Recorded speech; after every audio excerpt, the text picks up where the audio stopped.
Hoy, como os estaba diciendo, vamos a tratar una parte muy importante, que es un movimiento en dos dimensiones, es el movimiento circular, una trayectoria circular de un cuerpo, ¿de acuerdo? Solo he dicho cómo es la trayectoria, no he dicho un movimiento circular uniforme, eso significaría, creo que ya lo sabéis, un movimiento en el cual la partícula cuerpo puntual sigue una trayectoria circular, pero con velocidad módulo de la velocidad constante. Un movimiento circular uniformemente acelerado significaría que el módulo de la velocidad crece linealmente con el tiempo. Estoy hablando simplemente, las condiciones son, nos dicen cómo es la trayectoria. ¿De acuerdo? Es un caso, uno diría, bueno, no lo está restringiendo todavía más, pero uno pensaría es un caso particular, porque la trayectoria es particular. Es cierto, pero lo que va a ocurrir es que cualquier trayectoria curvilínea, por eso está muy relacionado este punto, movimiento circular, vamos a ver qué ocurre con la aceleración, con el movimiento en tres dimensiones general, es decir, cualquier tipo de trayectoria. No se puede entender entonces qué ocurre en cualquier tipo de trayectoria si no entendemos este caso. Para ir adelantándoos un poco por qué eso es así, es porque yo cualquier trayectoria la voy a poder poner, cualquier trayectoria curvilínea en el espacio, la voy a poder considerar como trozos, tramos muy pequeñitos, infinitesimales, de trayectorias circulares. ¿De acuerdo? Esa es la razón. O sea, luego lo veremos. Entonces, para poder entender el caso general, vamos a necesitar entender el caso particular. Y no solo eso, sino vamos a intentar entender, si no es así ya, una cosa, una magnitud física con la cual vosotros ya venís aquí en la cabeza, que es lo que se llama la aceleración centrípeta. No tanto, pienso yo, como la aceleración tangencial. Eso probablemente no, quizás sí, quizás no, probablemente no, ¿no? La aceleración tangencial, ¿habéis tratado con ella? ¿Os habéis enfrentado a ella? ¿No? La aceleración centrípeta, sí, yo pienso que sí, ¿no? Pero hay un problema, digamos, desde mi experiencia como profesor, que es el lío mental que hay entre aceleración centrípeta, la palabra centrífugo, aceleración centrífuga, fuerza centrípeta y fuerza centrífuga. Como veis, he dicho cuatro cosas, ¿no? Aceleración centrípeta, hay una relación en el fondo entre todo ello, pero son cosas cuyo significado físico es muy diferente, ¿de acuerdo? Y que diferente en el sentido de que solo se pueden utilizar cuando las condiciones así lo permiten, ¿de acuerdo? Una cosa en particular me gustaría mucho que supieseis o que pudieseis distinguir después de pasar por mis manos, como cualquier alumno, se lo digo a todos, distinguir claramente qué es la fuerza centrípeta y la fuerza centrífuga. ¿De acuerdo? Eso es un deseo que siempre tengo, que bueno, pienso que debido a mi pesimismo natural que no se cumple, pero bueno, no quita que sea un deseo. ¿De acuerdo? Y yo al final, naturalmente, probablemente sabré si es así o no, o sea que mi natural pesimismo está razonado, basado en hechos, no es en otra cosa. ¿De acuerdo? Bueno, pues vamos a por ella. Vale.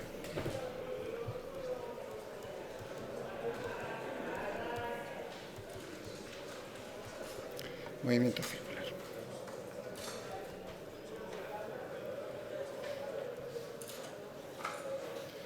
Bueno, lo que tenemos aquí es, por lo tanto, una partícula, esta,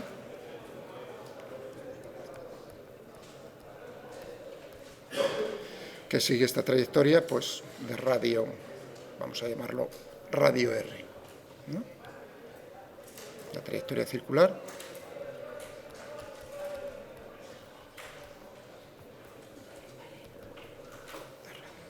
Eso es los datos que nos da el problema. Y nos piden, pues, deducir cuál va a ser la aceleración, cómo es la velocidad, cómo es la aceleración.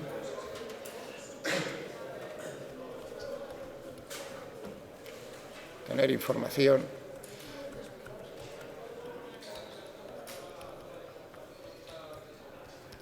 La máxima información posible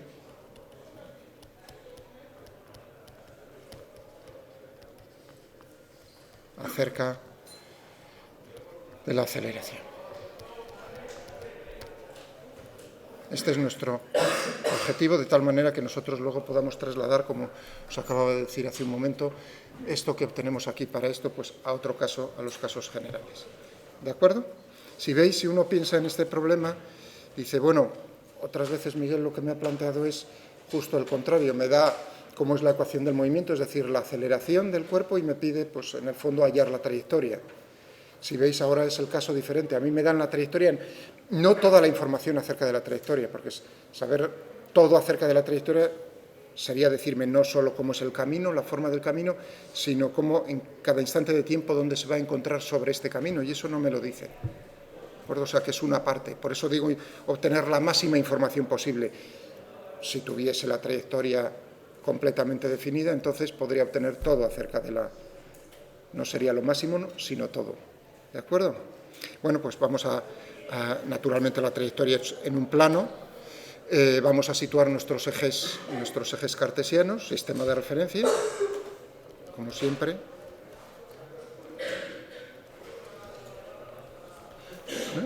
Nuestro sistema de referencia de tal manera, pues de la forma más adecuada posible. De tal manera que, por conveniencia, a la hora de hacer los cálculos, el centro de la circunferencia, de la trayectoria circular, coincide con el origen de coordenadas. Aquí vamos a poner que este es el eje Y y este es el eje X. ¿De acuerdo? Bueno, nosotros ya podríamos decir acerca, antes de empezar, cómo va a ser la velocidad. La velocidad ya, eso sí, cualitativamente lo podemos decir, para cualquier trayectoria, en particular para esta. La velocidad siempre es tangente a la trayectoria. Por lo tanto, aquí nosotros sabemos que, por ejemplo, si en el instante t se encuentra aquí, naturalmente,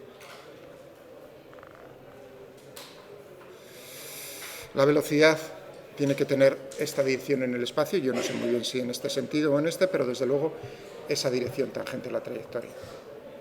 ¿De acuerdo? En cuanto a la aceleración, pues eso es lo que vamos buscando, efectivamente. La velocidad tiene que ser forzosamente, eso es general, tangente a la trayectoria.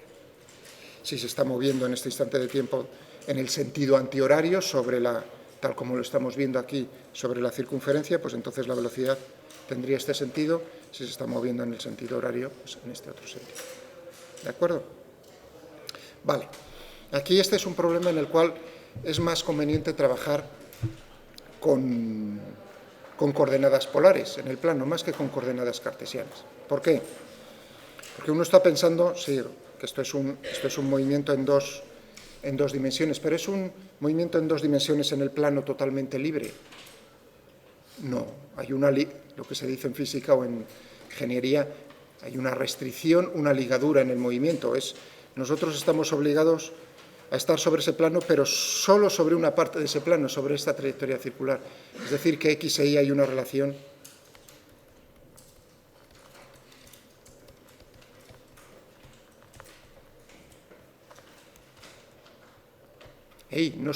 no puede tomar cualquier valor de X y cualquier valor de Y las coordenadas de este cuerpo, sino naturalmente tiene que cumplir, tal como he escogido yo el sistema de referencia cartesiano, que X cuadrado más Y cuadrado sea R cuadrado. Esto es una ligadura, por eso no son independientes.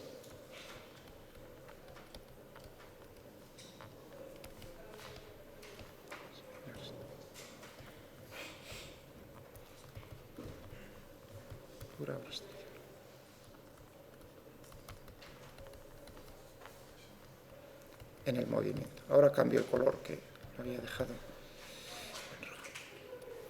Y el rojo seguro que se ve peor. ¿De acuerdo? Muy bien. ¿Cómo podemos poner o utilizar esta ligadura de una manera más cómoda? Porque naturalmente X depende del tiempo e Y depende del tiempo, ¿no? ¿Qué es lo que no se entiende? X cuadrado más Y cuadrado igual a R. Muy bien. Pues, si utilizamos en vez de coordenadas cartesianas, coordenadas polares, es decir, que en vez de tomar X, Y, vamos a tomar r tita. R es la distancia al origen de coordenadas, al centro de la circunferencia, y tita es el ángulo que forma. Fijaos si este es el vector de posición. Fijaos, R es el vector de posición. De tal manera, cuidado en esto, cuidado en esto. Tal como he puesto yo el sistema de referencia, en este caso el módulo del vector de posición es el radio de la trayectoria circular. Normalmente se utiliza como letra R para el vector y R también para el radio de una circunferencia. Es decir, y ahí vienen mucho los equívocos. Uno dice, pues siempre va a ser así, ¿no? Si yo hubiese escogido el sistema de referencia de tal manera que estuviese aquí, ¿no? Y la trayectoria fuese esta, en ese caso, naturalmente, R, el módulo del vector de posición,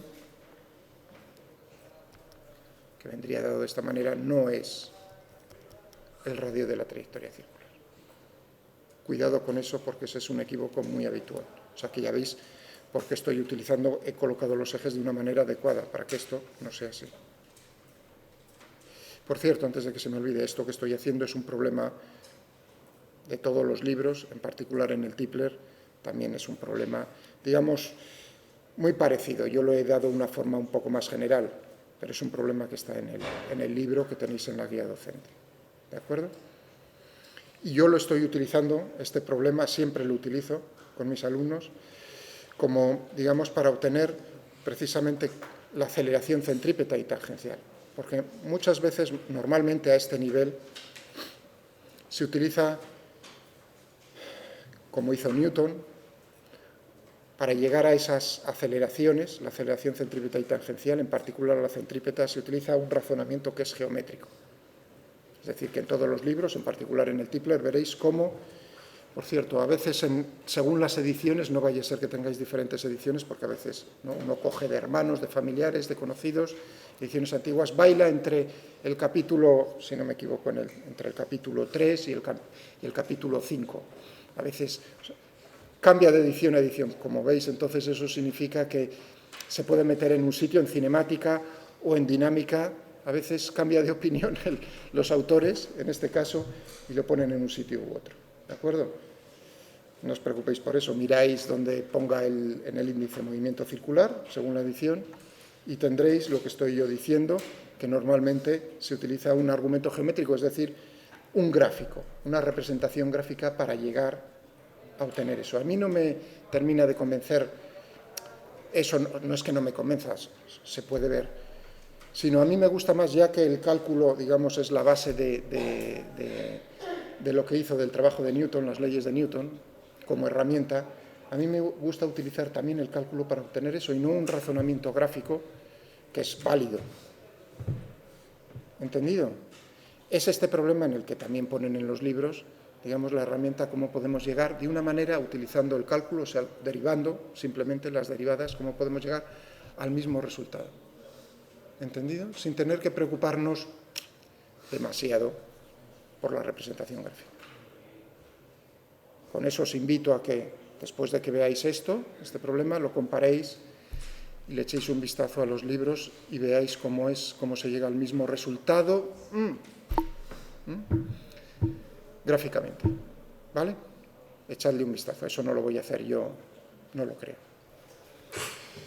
Bien. Entonces, ¿cómo es la relación entre las coordenadas cartesianas y las polares? Muy sencilla.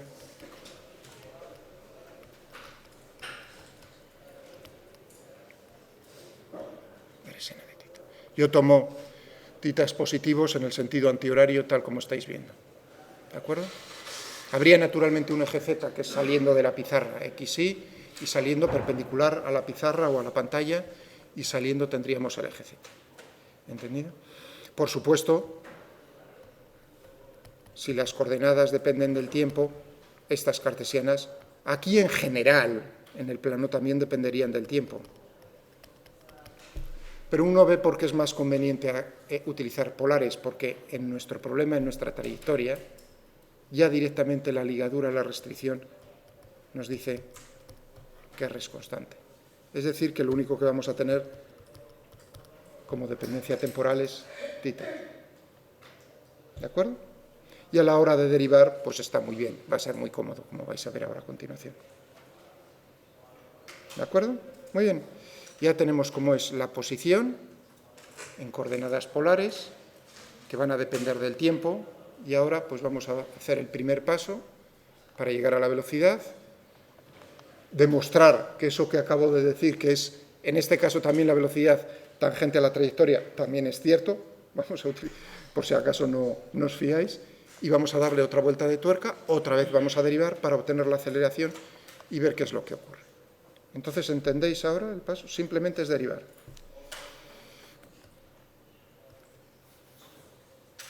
O sea, no hay nada diferente a lo que os decía cuando tenemos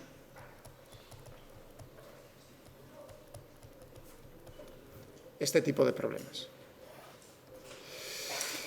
Muy bien, o sea que teníamos, vamos a ponerlo aquí, para que veáis, x, que depende del tiempo, es r, el radio de la trayectoria, por el coseno de θ, que depende del tiempo. No está multiplicando x por t. Aquí estoy simplemente poniendo la dependencia temporal.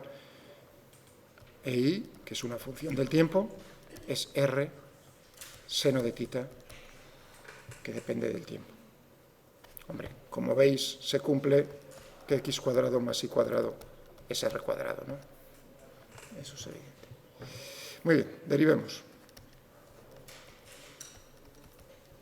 Y obtendremos la primera derivada, será por componentes, la componente x de la velocidad y la componente y de la velocidad.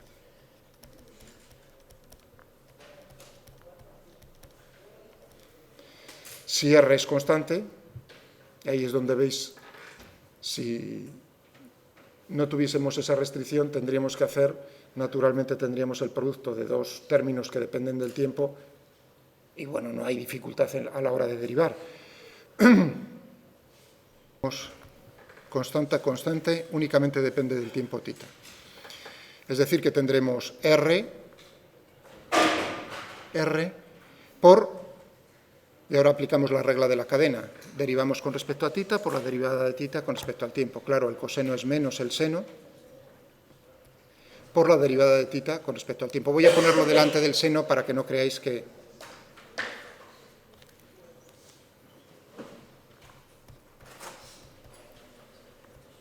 ¿no? Y en este caso, pues, similar, pero la derivada del seno es el coseno. Por lo tanto, tenemos estas expresiones. Y voy a utilizar, para no tener que poner o sea, la notación de Leibniz, voy a utilizar los puntos, que es más condensado. Es decir, que podría poner Vx, ¿no? Es x punto, igual a menos r, θ punto, seno de θ, y VI, que sería I punto, R más R, θ punto, coseno de θ. Para que os deis cuenta, aquí es un menos, he puesto un más adrede para que os deis cuenta, uno es menos y otro es más, ¿vale?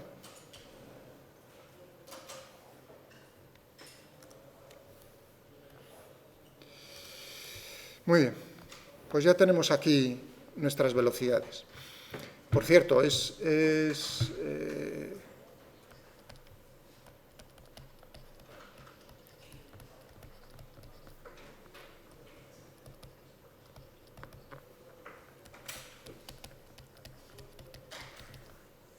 también en este caso.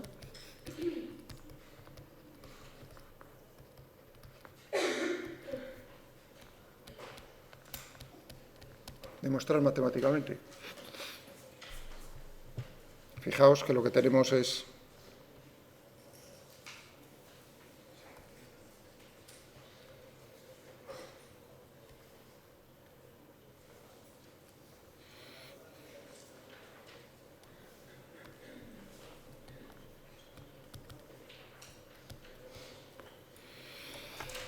si eso es cierto, supongamos que la velocidad se está moviendo en el sentido antihorario, gráficamente, ¿qué significaría esto? Si es tangente, tal como he puesto yo los ejes, V tiene que ser perpendicular a R. ¿Y yo cómo puedo demostrar matemáticamente eso? Pues haciendo un producto escalar.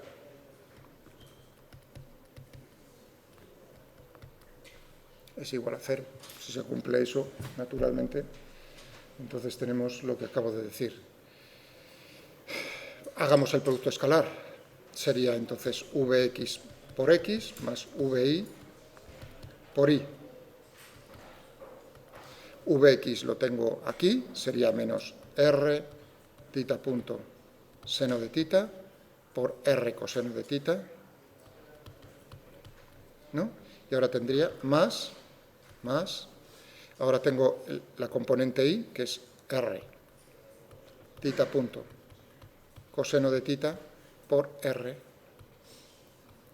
seno de tita.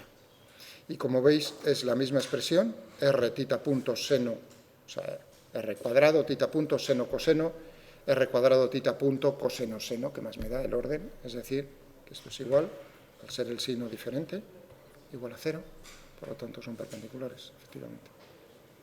¿De acuerdo? Es más, yo puedo tener, ya en este momento, puedo decir, oye, tengo dos direcciones aquí interesantes, una que es la dirección radial, ¿no? ¿Cómo puedo yo caracterizar esa dirección y ese sentido? Radial significa hacia afuera. Si fuese hacia adentro, yo diría radial hacia adentro, centrípeto, eso significa la palabra centrípeto. Centrífugo es radial hacia afuera, el otro es... No, normalmente cuando digo radial siempre tiene el sentido de hacia afuera, no suelo decir centrífugo. Mientras que cuando me estoy refiriendo a radial hacia adentro siempre suelo utilizar la palabra centrípeto. ¿De acuerdo? Entonces quiero un vector que caracterice esa dirección radial. Fijaos, necesito la dirección y el sentido, por lo tanto, eso viene caracterizado por vectores unitarios. O sea que voy a buscar un vector unitario, notación, R, gorrito, eso es un vector unitario. ¿Cómo lo puedo construir? Pues si ya tengo un vector que tiene esa dirección y ese sentido, el módulo no es unidad, simplemente lo divido, como hicimos el otro día con la velocidad, por su módulo y eso, ahí tendremos. Eso significa que entonces tendremos aquí la componente x y la componente y, voy a ponerlo así con flechas, de este vector unitario. ¿Cuál serán? Si yo divido por r tendré simplemente el coseno de tita. Y el seno de tita son las componentes de ese vector unitario. A veces utilizo así r gorrito y a veces, para que se vea más claro que es unitario, porque a veces al escribir el gorrito y soy un poco así rápido, no se ve, utilizo la letra U sub R. Entonces ahí yo creo que se nota a veces mejor. ¿De acuerdo? Indistintamente. Me estoy refiriendo a lo mismo, ¿de acuerdo? Y también podría buscar un vector, ya que un vector que me dé como información la dirección tangencial al movimiento, en este caso. Entonces, ¿qué es lo que tendría que...? Si la velocidad es tangencial, pues divido por su módulo y ya lo tengo. Voy a hacerlo.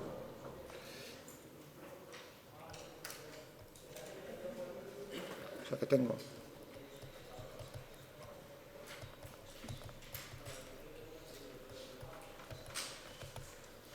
Radial será...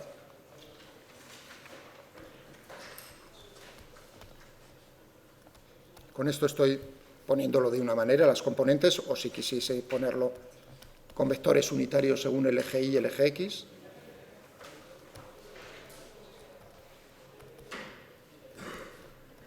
¿No? A veces escribo las componentes, a veces escribo todo en forma vectorial. ¿De acuerdo? Y ahora busco, por cierto, si digo un vector unitario centrípeto,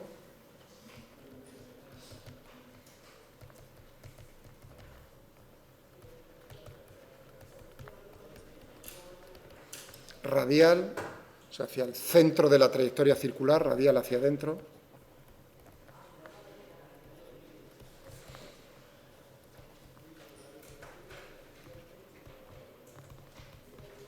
Pues podría ponerlo, ¿no?, con una C en vez de con una R, simplemente será cambiarle los signos, ¿no? Menos coseno de tita.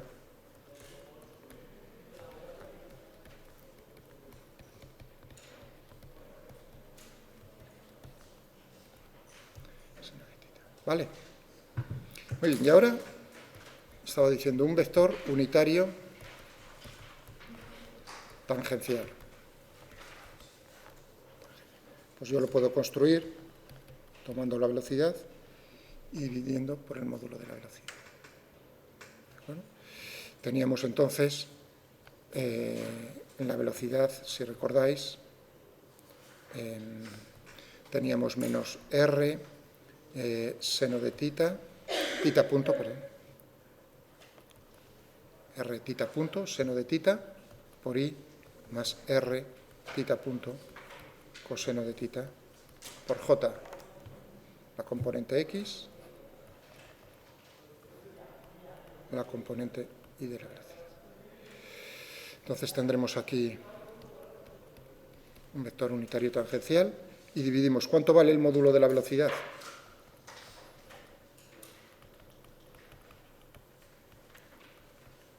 VI al cuadrado, ¿no?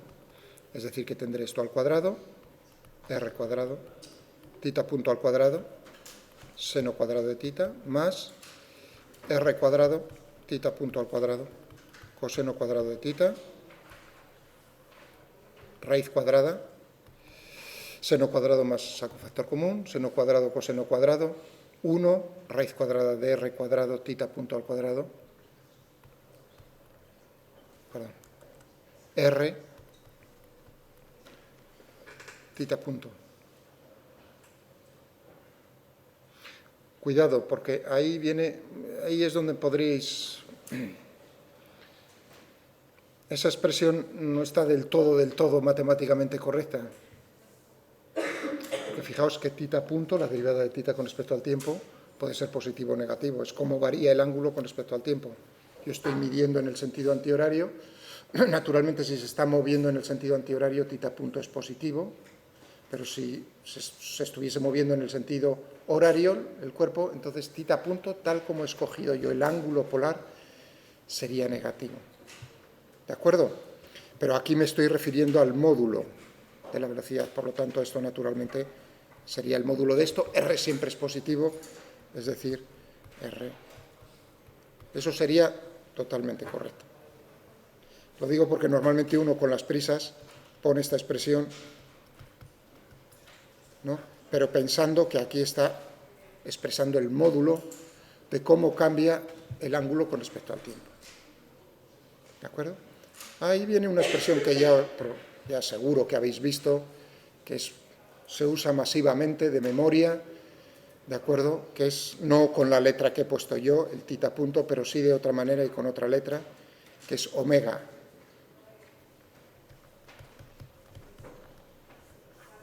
Claro, omega es la velocidad angular. Precisamente, o sea que ahora viene el momento de definir una magnitud física que es la velocidad angular.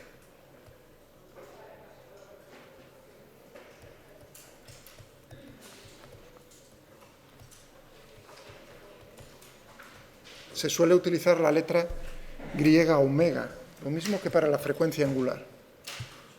¿De acuerdo? Pero no representa lo mismo. A veces, para ciertos problemas, sí, digamos, tenemos detrás lo mismo, o la misma representación, por ejemplo, para el movimiento circular uniforme. Tenemos que la coordenada X está oscilando de manera armónica, de acuerdo con una frecuencia que va a ser la velocidad angular, que en ese caso es constante.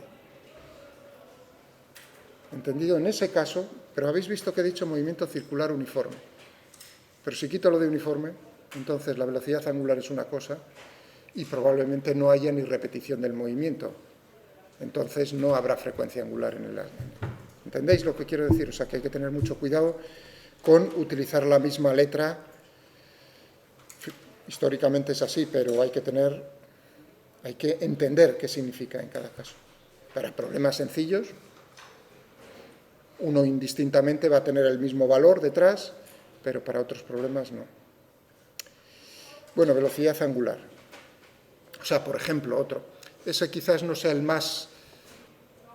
O sea, movimiento circular, pero estaba diciendo, quito lo de uniforme tendré una velocidad angular, pero no se repetirá de la misma manera el movimiento. Sí, eso gira, pero ¿no? Un movimiento que se repita y en el cual la velocidad angular y la frecuencia angular sean dos cosas diferentes totalmente. Pues un péndulo simple.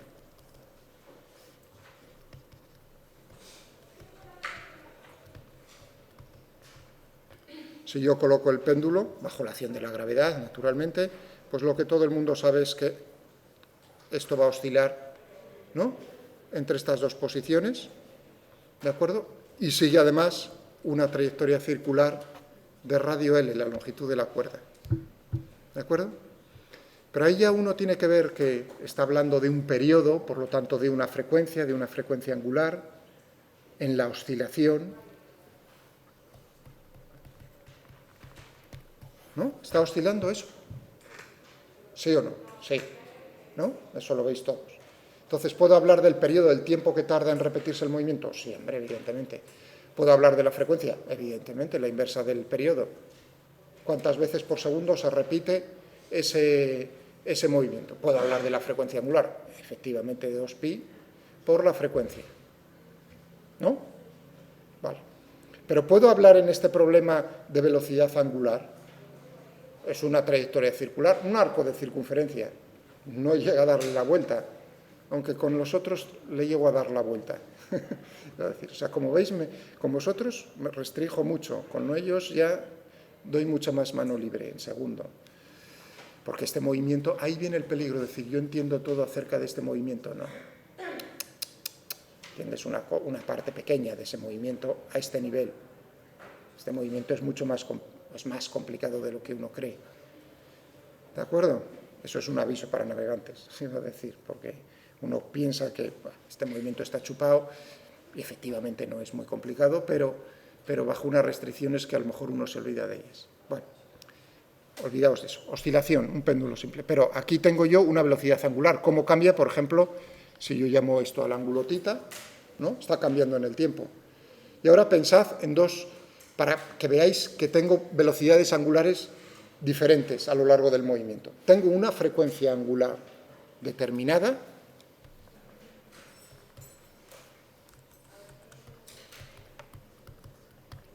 ¿no? Viene dado por t, siendo t el periodo. Eso es un número. ¿Estamos de acuerdo? Radianes dividido por segundo. Pero es un número para este movimiento. Pero aquí, fijaos, ahora pienso, está oscilando, en esta posición, justo en esta posición, o en esta posición, la bolita, ¿cómo está? Instantáneamente, en ese instante, tiene velocidad cero,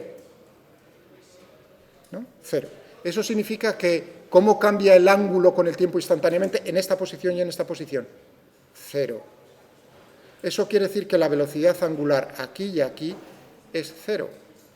Pero ahora vamos a coger el otro caso, justo cuando pasa por ahí debajo. Cuando pasa por ahí debajo, la velocidad en módulo es máxima y cambia el ángulo de manera máxima también. Es decir, que uno está viendo, simplemente cogiéndose esas posiciones, que claro, la velocidad angular depende del tiempo, ahí no es siempre la misma. Problema, confundir, que la persona confunda lo que es la frecuencia angular con la velocidad angular. Que le pregunten en este problema cómo es la velocidad angular en una posición y busque cómo es la frecuencia angular y te diga esa es la velocidad angular. ¿Os hacéis idea de cuál es el error típico? Está mal. No es que, digamos, el número salga bien, sino que conceptualmente está totalmente mal. No ha entendido qué significa una cosa y otra. ¿De acuerdo? En el movimiento circular uniforme, resulta que tenemos los dos valores que son iguales. Lo que hay detrás es equivalente, por así decirlo, en ese caso particular, pero no en el caso general. Quería buscar un ejemplo, porque yo decía, bueno, si quito esa restricción, este es el ejemplo, ahí he quitado esa restricción, ¿vale? Ahí.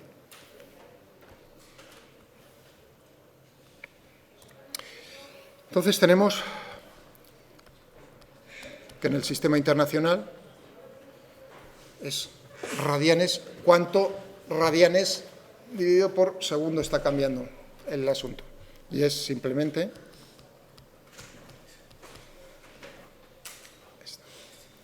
Para vosotros, esta es una magnitud física que es escalar, ¿no? ¿No habéis visto el tita es un ángulo, ¿no? Parece.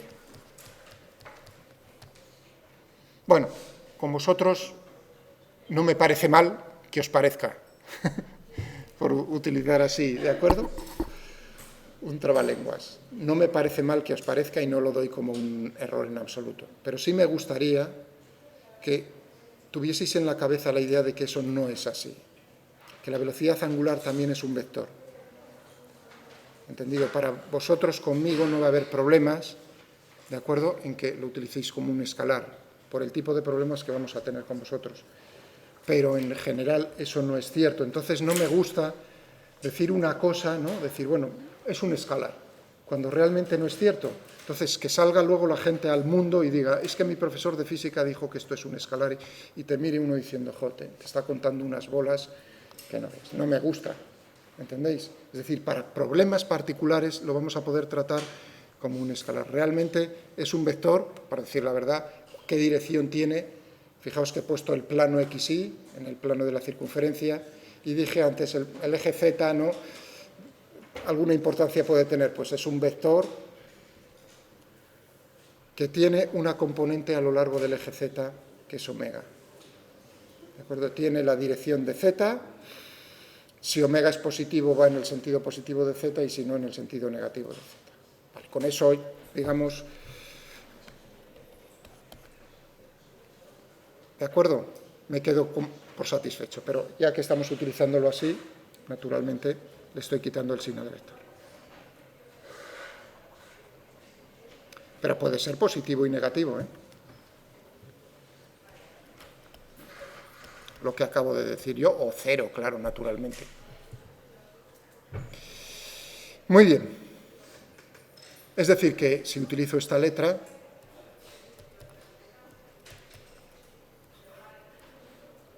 tenemos esta expresión.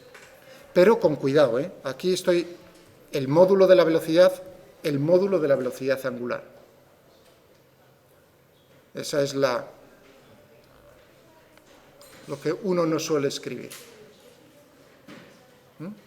¿No es una relación que os sabíais? V igual a R por omega. Pero claro, esa es la memoria, V es igual a R por omega. A veces se duda, ¿V es igual a omega dividido por R? O sea, ahí hay, uno diría, la memoria. La memoria, o sea, en vuestro caso, decir, me suena estas cosas, ¿no? He trabajado con ello. Sé que hay una relación entre R, V y omega, pero ¿cuál de ellas es la cierta? Esta, habéis visto que la he deducido, la de la izquierda, pero alguien utiliza la memoria, y la ley de Murphy es tan mala con la persona que normalmente tiende a caer en esta. Y eso no es cierto, simplemente uno se tiene que fijar en las dimensiones. Si uno se fija en las dimensiones o unidades, si uno piensa mejor en las unidades, verá que esto está mal, no es correcto. ¿De acuerdo? Eso, digamos, como ayuda. A veces uno se acuerda de ecuaciones, pero dice, uy. Bueno. Tenemos esto, entonces ya. Vale. Vamos a por la aceleración.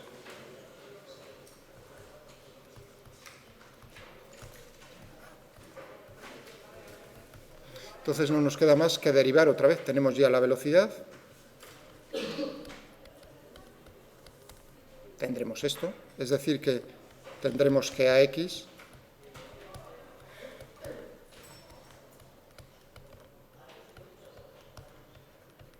con respecto al tiempo. ¿Vale? Y teníamos, pues Vx, voy a poner en otra pantalla para tener más espacio. Que era x punto, teníamos menos r. Voy a utilizar ya, o bueno, voy a seguir utilizando tita punto. Seno de tita, UVI, que era i punto, r, tita punto, coseno de tita. Esto depende naturalmente del tiempo, esto depende del tiempo, a través de dónde está la dependencia temporal. R es constante. Pero θ punto depende del tiempo y el seno de θ depende del tiempo.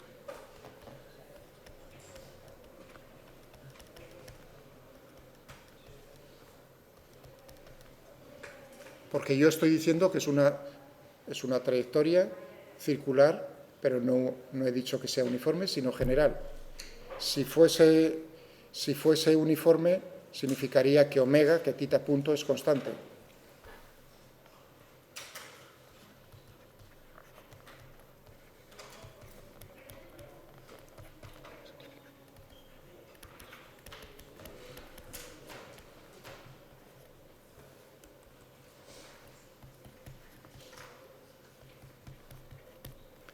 Es constante. Claro, V es R por omega, claro, y esto es constante. ¿De acuerdo? Bueno. Pero no estamos en este caso, estamos en el caso general. Es decir, que ahora, al hacer AX, tengo que derivar todo esto con respecto al tiempo. Y claro, tengo dos términos donde me aparece el tiempo implícitamente. Vamos a hacer primero, tendré la derivada de un producto, el primero, la derivada del primero por el segundo sin derivar. Θ dos puntos. Por el segundo sin derivar. Y ahora, menos R, θ punto, por la derivada del segundo, regla de la cadena, coseno de θ, por θ punto, coseno de θ punto al cuadrado. ¿De acuerdo? Y ahora para ahí tendremos R, θ dos puntos, coseno de θ, más R, θ punto al cuadrado, coseno de θ es menos seno. Ya tengo aquí las componentes de la aceleración. Cierto, son las 11. Vamos a hacer ahora la pausa, que se me había olvidado ponerme el reloj, la alarma. Bueno, menos mal que me he dado cuenta. Tenemos ahora aquí ya la aceleración a la vista y realmente tenemos todo lo necesario. Tenemos esto y tenemos esto. Entonces hay que ver ahora, deducir o intentar ver este vector aceleración, cómo lo puedo yo poner de una manera más sencilla, como la suma de dos componentes. ¿De acuerdo? Eso dentro de 5 minutos. Que nos habíamos quedado hace unos minutos aquí. Habíamos deducido cómo son las componentes del vector aceleración, las coordenadas cartesianas, y que íbamos a comparar estas expresiones que en principio uno dice, bueno, bien, pero ¿cuál es el significado físico de eso? Que es lo que os decía hace un momento. Para ello, vamos a comparar estas expresiones frente a los vectores unitarios que teníamos aquí en la dirección radial, mejor dicho, si queréis ya la centrípeta, el vector unitario centrípeto, radial hacia adentro, teníamos que era menos coseno de θ, y el vector unitario tangencial, que era menos seno de θ por i, más coseno de θ por j. Es decir, que en esta expresión, ahora visualmente, y lo voy a hacer, normalmente lo hago visualmente, pero no sé por qué me quedo siempre así con la impresión, no se ve. Entonces lo voy a hacer también matemáticamente, hasta ese punto. O sea, veo ¿no? Este año también lo voy a hacer así. Normalmente lo que digo es, si uno compara estas expresiones menos coseno, menos seno, o sea, fijaos que esto es AX, o sea que esto viene multiplicado por I, y esto por J, uno busca, fijaos, tengo menos coseno de θ, menos seno de θ en J. ¿Dónde tengo yo esas expresiones? Menos coseno, menos seno. Tengo aquí menos coseno, menos seno. ¿De acuerdo? Es decir, que uno vería aquí,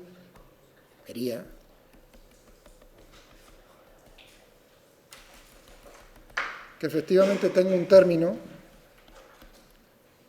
que tiene esa forma, es decir, que tiene dirección centrípeta, tiene la dirección radial hacia adentro, con un módulo, claro, con un módulo que sería R.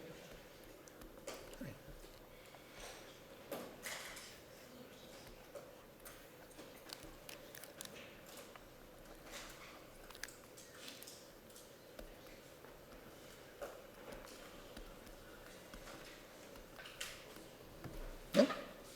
Pero claro, no me puedo olvidar de este otro término. Este otro término, que es menos r tita 2 puntos seno de tita por i, el vector unitario i, más r tita 2 puntos coseno de tita por j, el vector unitario j. Anda, tengo aquí una combinación, si uno dice r tita 2 puntos, lo tienes lo mismo en los dos. Y luego tienes menos seno de tita más coseno de tita. Ah, lo tienes aquí, menos seno de tita más coseno de tita. Es decir, que esto otro no es nada más que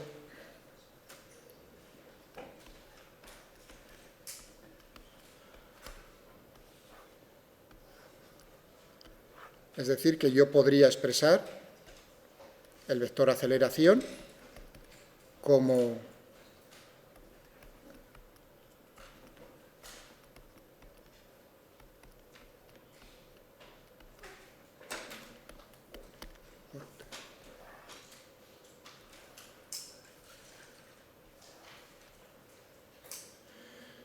si alguien no ha visto esto, de ver los términos, ¿cómo lo podría llegar a esto matemáticamente? Fijaos que lo que está haciendo uno es ver cómo son las componentes de un vector, en la aceleración, en dos direcciones del espacio.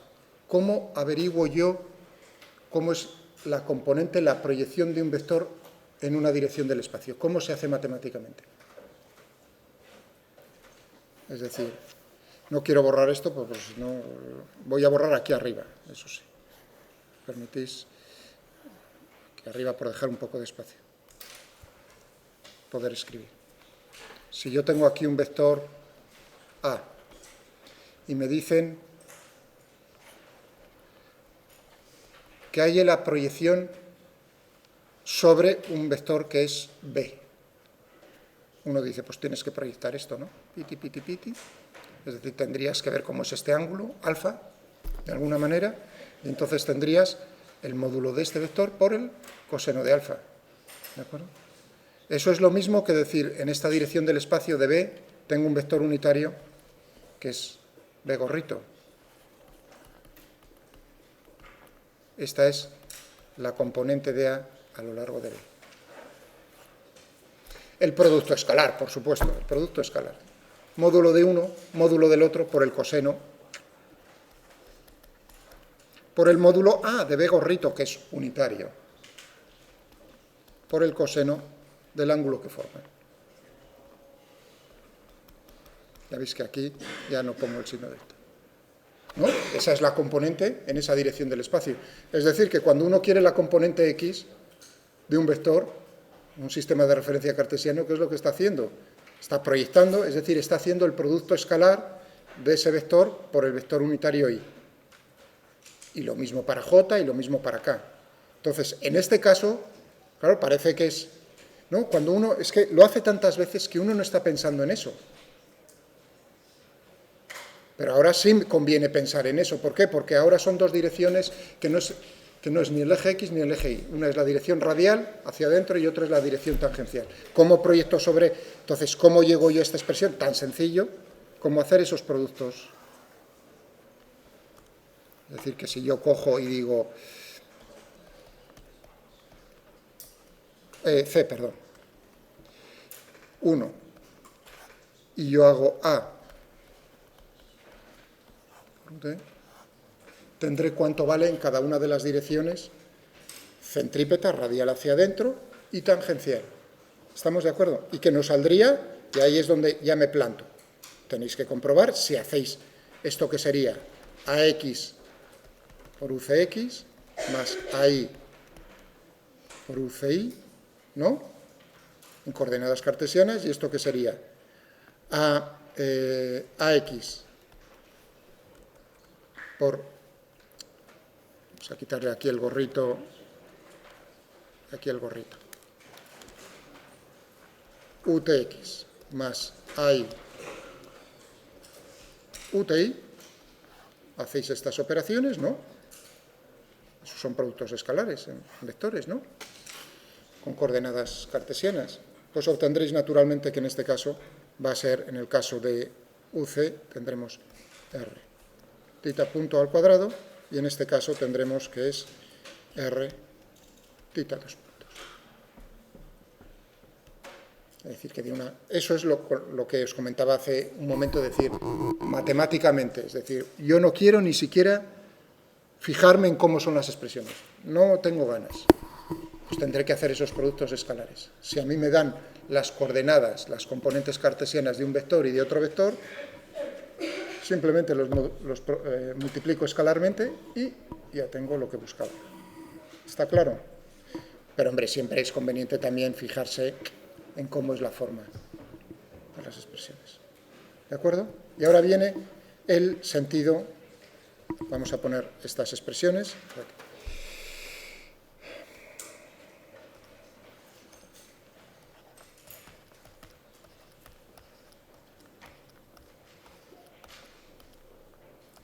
Más.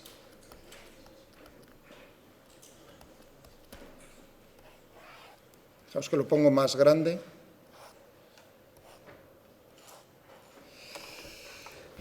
Esto es un vector, esto es otro vector.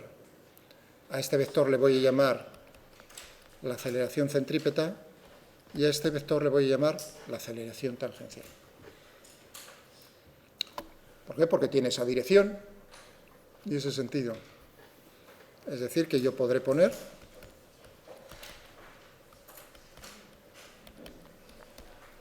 siempre, en general, bueno, cuidado, todavía estamos en el movimiento circular, siempre poder poner en el movimiento circular que la aceleración es la suma de estas dos componentes, la aceleración centrípeta y la aceleración tangencial.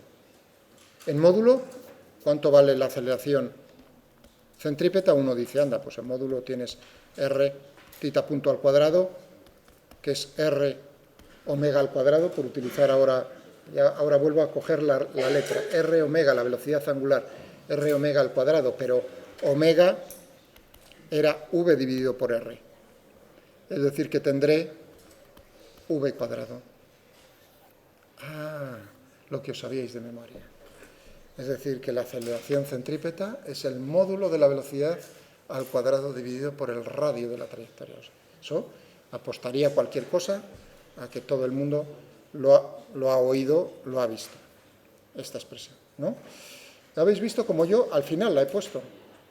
En realidad he puesto antes esta. ¿De acuerdo? Pero esto es lo que habéis visto, la deducción. Ahora bien, otras veces normalmente le entro a los alumnos con lo siguiente. Le digo, oye, ¿me podéis decir de memoria cuánto vale la aceleración centrípeta? Y muchos me dicen, pues, Miguel, V cuadrado dividido por R. ¿No? Yo digo, qué bien, demuéstramelo. Así en frío, es como una ducha de agua fría. Uno se queda, como cualquier persona que le pillan así, ¿no? Se queda paralizado por el miedo, por el... Y yo eso que me he aprendido de memoria, ¿cómo se deduce? ¿Entendéis? Ahora el asunto. Se deduce, pues naturalmente ahí es donde uno tiene que conservar la calma y decir, me están preguntando por la aceleración. Pues yo sé derivar, pues sé derivar. Bien, esa es la demostración. Acabáis de ver la demostración en cuanto a la aceleración centrípeta. Estoy diciendo y repito lo que os he dicho hace un rato. A esto se puede llegar también con un razonamiento geométrico. Uno coge un vector velocidad o el vector de posición R en otra posición, hace que las posiciones en un intervalo de tiempo, fijaos, ¿no? En dos posiciones, en T1 y en T2. Este será R1 y este será R2. Entonces, ¿cuánto vale delta de R? El desplazamiento, este vector. Y lo que hace uno es...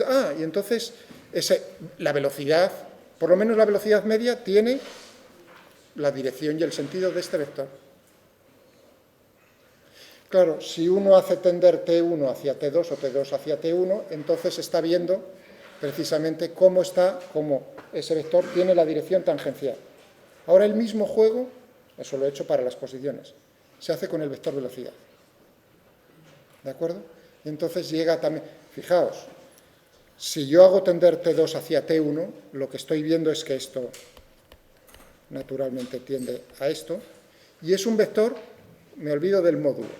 ¿Qué dirección tiene? Que es perpendicular a R. Lo que acabábamos de ver, pero geométricamente uno está dice, hombre, si es un triángulo, naturalmente esto no va a ser un triángulo cuyos estos dos lados tienen la misma longitud. Efectivamente, por supuesto, este vector no es perpendicular a ninguno de estos dos, salvo que uno esté cerrando. Y cuando uno está cerrando, está viendo cómo tiende precisamente a que sea perpendicular a ambos simultáneamente. Ese es lo que yo estaba diciendo como razonamiento geométrico con una representación gráfica, que es la que normalmente ponen todos los libros, y en el Tipler pues ponen como problema hacer, digamos, la resolución matemática de eso. ¿Entendéis ahora mentalmente cómo es tiempos de Newton? Es decir, pues oye, geométricamente será ¿no? Si el movimiento es circular uniforme, ahora viene la restricción, es decir, si el movimiento es circular uniforme, ¿cómo podría dibujar yo eso? Y entonces me va a quedar simplemente que la aceleración es la aceleración centrípeta, la aceleración tangencial es cero. Eso se puede demostrar geométricamente haciendo de estos dibujitos. Pero, claro, ahí fue el momento en el que uno desarrolla el cálculo. Entonces, yo ya lo planteo directamente con el cálculo. Bien, estaba diciendo ahora, o sea que, por favor, echadle un vistazo en Moodle a los PDFs, al Tipler o un libro similar para ver si tenéis alguna duda a ese respecto en lo que es la demostración geométrica. Estaba diciendo cuál es el significado físico.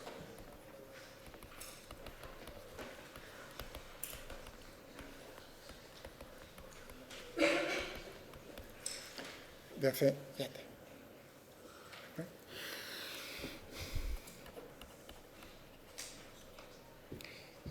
Vamos a ponernos, bueno, yo creo que en esa misma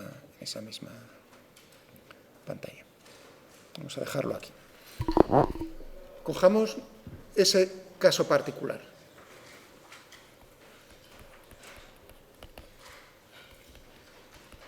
Movimiento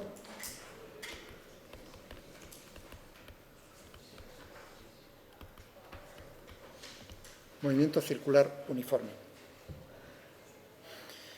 Entonces tendremos que V es constante, el módulo de la velocidad es constante, es decir, que omega es constante, es decir, que θ punto es constante, es decir, que θ 2 puntos es igual a cero. Por cierto, ¿cómo voy a definir otra magnitud física? θ 2 puntos, la derivada segunda de θ con respecto al tiempo dos veces. Esa es la derivada de θ punto, que es omega, la velocidad angular. ¿Esto qué será?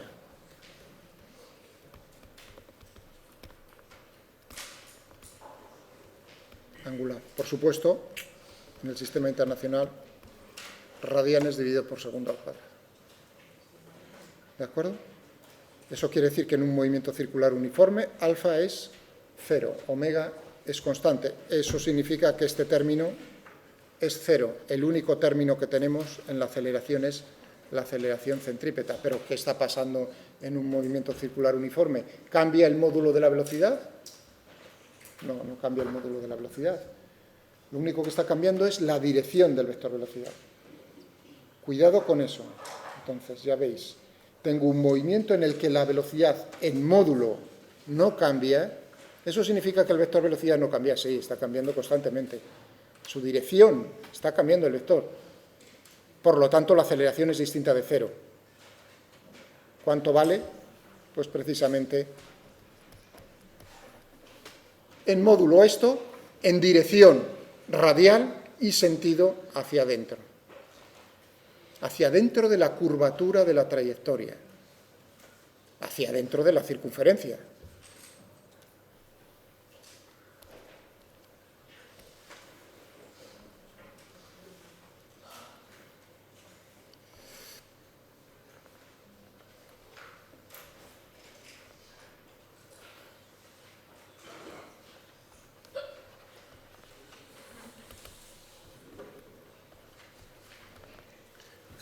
Entonces teníamos aquí, supongamos que se está moviendo de esta manera, ¿no? Esto sería V. Entonces, en el caso del movimiento circular uniforme, cuidado que ahora le añado esto, el vector aceleración, ¿hacia dónde va? Hacia acá. La aceleración es únicamente la aceleración centrípeta. ¿De acuerdo? Claro, si le quito esto, ya deja de ser uniforme, tendré una componente que es esta. Eso no ha sido un petardazo, ¿no? Todavía. Yo creo que ha sido un libro gordo de PTT.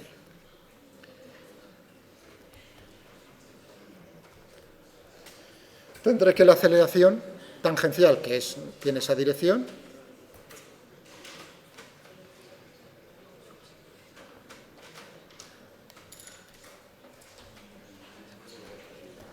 no sé si se ve bien en la pantalla, se ve bien ese color.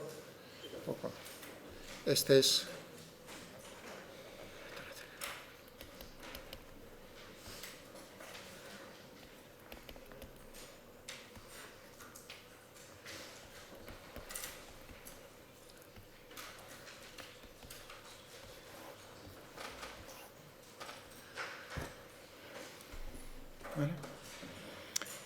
Entonces, si uno me está dando cuenta de cómo cambia la dirección del vector velocidad, efectivamente el otro explica los cambios en el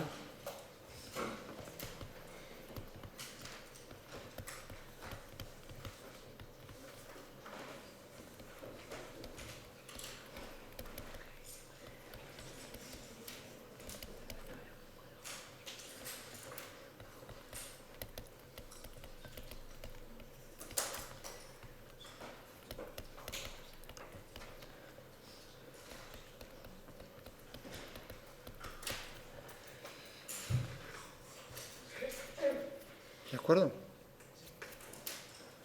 Bueno, esto es una explicación así también un poco con un ejemplo. ¿Estamos de acuerdo? Pero podría haber utilizado lo siguiente, y lo voy a hacer, que es repetirse, es darle vueltas, es darle vueltas a las cosas por un sitio, por otro. En el fondo es todo lo mismo. Fijaos que yo podía haber puesto la velocidad de esta manera, ¿no? La componente tangencial de la velocidad por el vector unitario tangencial, ¿no? Tiene la dirección tangencial. Cuidado aquí, Aquí no es que sea en módulo, ahí hay que tener en cuenta que tiene signo, es la componente tangencial. No tiene nada más que componente tangencial. Entonces ahí ya veis, es un momento en el que hay que andarse con cuidado, ¿vale? Pero estoy utilizando la misma letra V que utilizo para el módulo. ¿Entendido? Bueno. Entonces yo tengo, ¿esta expresión es correcta? Sí, hombre, es un vector, la velocidad siempre tangente a la trayectoria, en este caso, tangente. Muy bien, entonces la aceleración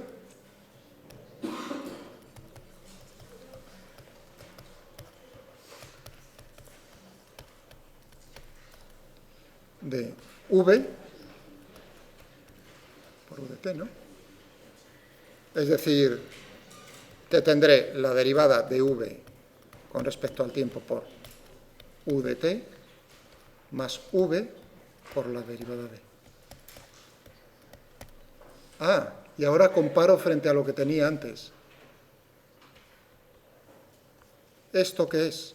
Esto no es nada más que la aceleración centrípeta y esto no es nada más que la aceleración tangencial. Aquí, en este término, sí se ve inmediatamente que esa es la aceleración tangencial. ¿Lo veis? El vector unitario tangencial. En este no se ve. Ah, ¿y esto? Hombre, podía hacer otra vez el mismo juego. Sé cuál es ut en tita, en función de tita, ¿no?